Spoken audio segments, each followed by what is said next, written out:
My neighborhood. There was guys that looked like me. More black males are expected to die from gunfire than any soldier in Vietnam. Some of you, how many of you don't even know what Vietnam is? It's okay. Raise your hand.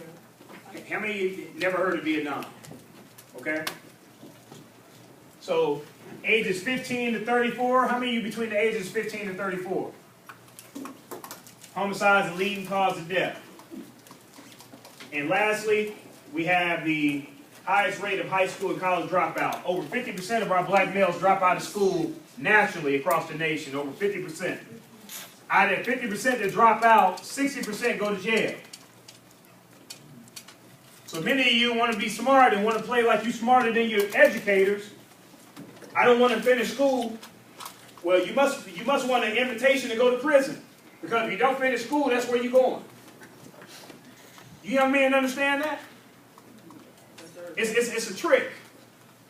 And we've been tricked to think that not getting your education is cool. We've been tricked, but I'm going to share that quote with you in a few minutes. 37% of black males that graduate from high school go to college. And this right here. No positive male role models at home. That's why I was sharing with you earlier. I said, who's teaching us? Here I am in my neighborhood, and the black males I seen in my neighborhood, the few I seen, were trying to screw every woman that they could. I'm talking to anybody. Black males in my neighborhood, the women were taking care of the household. Papa was a rolling stone, rolling from house to house. Women holding it down, women taking care of the kids, women working. You sitting at home all day. And I do workshops with young women. I said, stop letting these young men use you. Driving the gas out of your car all day, eating up all your food while you're at work. That's crazy. But living in a household without a male figure, black males 54%, Latinos 43%, and you see the white males. So are you a man or a boy? How many young men do we have in the room? Feel like they're a young man versus a young boy. What makes you a young man? Stand up. Why don't you stand up and tell us? Are you a man or a boy? Which one? I'm a man. Why? Because I stayed in my hotel. I felt like a man. I have a job. I help my aunt out. I get paid like once a week. Like if I go to work with her. I have responsibilities. I have to take care of. What's your responsibility? Chores. My chores. Your chores? Okay. And what's your state, your name, and where you from? My name is Timothy Banks from Franklin Military, Richmond Public Schools. Okay. All right. Give him a hand. Good. All right. Stand up. What makes you? You're a man or a boy? Which one? Stand up and let us know. Man. Why? Right here, I'm in my whole hotel room, and I get You got your own hotel room that makes you a man? And I get paid $20 every week. I cut this lady Stephanie grass every Friday. All right. We still got grass cutters? All right. That's I good to hear. How many y'all cut grass? And I'm getting a summer job. Okay. All right. Give me a hand, man. What's up? Who else?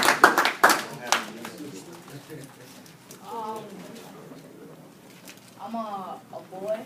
Okay. Why? Stand up. Cause I don't own my own house. I don't pay bills. I can't just walk out the house like without asking or anything. Might lose your head or something, huh? You like your head, don't you? Mama knock it off your block, won't she? Okay. Thank you, man. Give him a hand.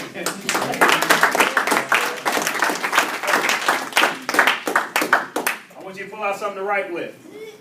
Turn on the back of your page. Write down your definition of a man.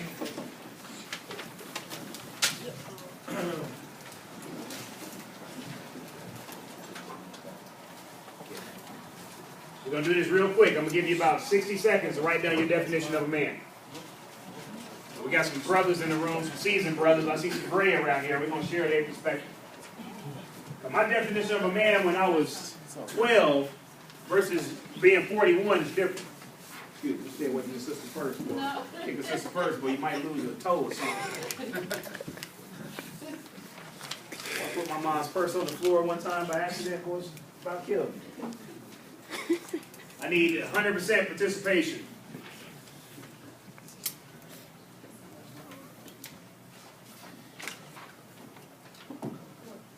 What?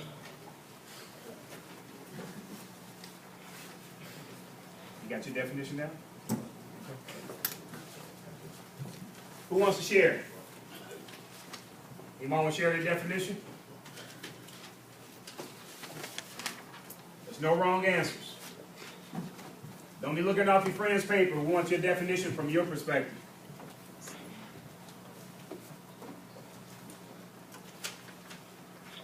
Go ahead, sir. Financially responsible, accepting responsibility for their actions, stepping up to the challenge of daily life. Consistency. One that doesn't give into peer pressure. He's a mentor. He knows his place in this community. Respects women. Respects himself. Know who he is. It's real. You hit on all of them, didn't you? Anybody else?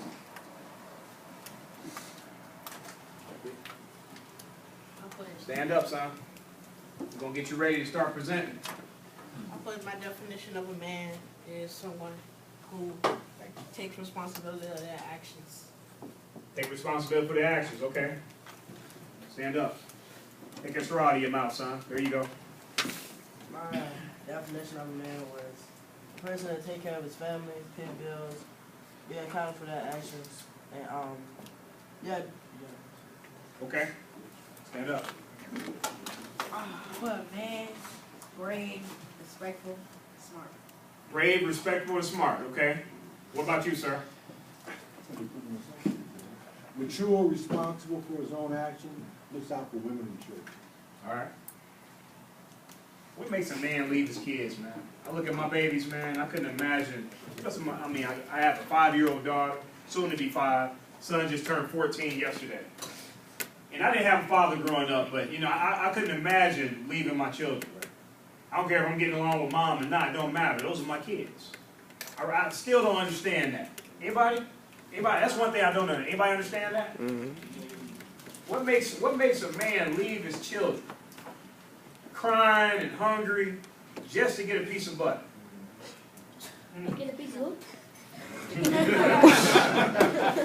Catch that on your way home. Go ahead. I know why a man might leave their children. They might leave their children, like say their children like bringing bad things to your house and stuff. They're always causing trouble. And got people coming to your house every day to regard some stuff that they did. Stuff like that. Well, I think it don't matter how bad your kids is, because you can sit down and talk to them, help on their way. You can help them. I mean, it's a way to change them. Yeah, that's a good point. What's your name, young man? Chris Perkins. Mr. Perkins just made a good point. I was doing a fatherhood conference at Youngstown, Ohio, and I had a man come up to me and he told me he was not coming around his kids because he didn't have any money. I said, brother, how much does it cost you to grab your daughter by the hand and take her to the park and push her in the swing and talk to her? That doesn't cost you anything. Does that cost any money? Doesn't cost anything. So we got to stop getting caught up in the money situation. I know some people have been hit with hard times. But being a parent is more than being financial, even though being financial is important. But it's more than that. Yes, sir. I think you could add fear into the equation. Fear of being responsible and fear of the situation that you're faced with. Living in fear and not faith. Okay? I think that changes the argument. Some young men, go ahead. I'm sorry. I think that, once again, everybody's not, cut out to be a dad. So in order to be a dad, you have to want it. And I can't say that with enough emphasis, because to want it means persevering through difficult times. It means that you may have to do some things that you may not ordinarily have done, but because you are a father, you do those things.